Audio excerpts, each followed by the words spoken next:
ಕೈರೋದಲ್ಲಿ ನಿನ್ನೆ ಭಯೋತ್ಪಾದನೆ ನಿಗ್ರಹ ಕುರಿತ ಭಾರತ ಈಜಿಪ್ಟ್ ನಡುವಿನ 4ನೇ ಸಭೆ ನಡೆಯಿತು.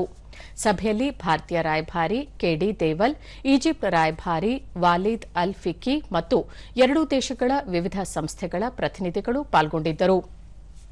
ಪಹಲ್ಗಾಮ್ನಲ್ಲಿ ಇತ್ತೀಚೆಗೆ ನಡೆದ ಭಯೋತ್ಪಾದಕ ದಾಳಿಯನ್ನು ಸಭೆಯಲ್ಲಿ ಭಾರತ ಮತ್ತು ಈಜಿಪ್ಟ್ ತೀವ್ರವಾಗಿ ಖಂಡಿಸಿವೆ. ಹಿಂಸೆಯ ಎಲ್ಲಾ ಸ್ವರೂಪಗಳನ್ನು ಎದುರಿಸಲು ಭಾರತಕ್ಕೆ ಸಂಪೂರ್ಣ ಬೆಂಬಲ ನೀಡುವುದಾಗಿ ಈಜಿಪ್ಟ್ ಪ್ರತಿಪಾದಿಸಿದ್ದು, ಭಯೋತ್ಪಾದನೆಯ ಎಲ್ಲಾ ಸ್ವರೂಪಗಳನ್ನು ಎದುರಿಸುವ ಜಂಟಿ ಪ್ರಯತ್ನಗಳನ್ನು ಬಲಪಡಿಸಲು ಉಭಯ ದೇಶಗಳು ಸಮ್ಮತಿಸಿವೆ. ತಮ್ಮ ದೇಶಗಳಲ್ಲಿನ ಭಯೋತ್ಪಾದನೆ ಬೆದರಿಕೆಗಳ ಕುರಿತು ಅಭಿಪ್ರಾಯಗಳನ್ನು ಎರಡೂ ರಾಷ್ಟಗಳು ಈ ಸಂದರ್ಭದಲ್ಲಿ ವಿನಿಮಯ ಮಾಡಿಕೊಂಡವು. ಅಲ್ಲದೆ ಹೊಸದಾಗಿ ಹೊರಹೊಮ್ಮುತ್ತಿರುವ ಭಯೋತ್ಪಾದಕರು ಬಳಸುವ ತಂತ್ರಜ್ಞಾನ, ಕ್ರಿಪ್ಟೋ ಕರೆನ್ಸಿ ಮತ್ತು ಸೈಬರ್ ಸ್ಪೇಸ್ನಂತಹ ಸವಾಲುಗಳ ಬಗ್ಗೆ ಸಭೆಯಲ್ಲಿ ಚರ್ಚಿಸಲಾಯಿತು ಎಂದು ವಿದೇಶಾಂಗ ವ್ಯವಹಾರಗಳ ಸಚಿವಾಲಯ ತಿಳಿಸಿದೆ.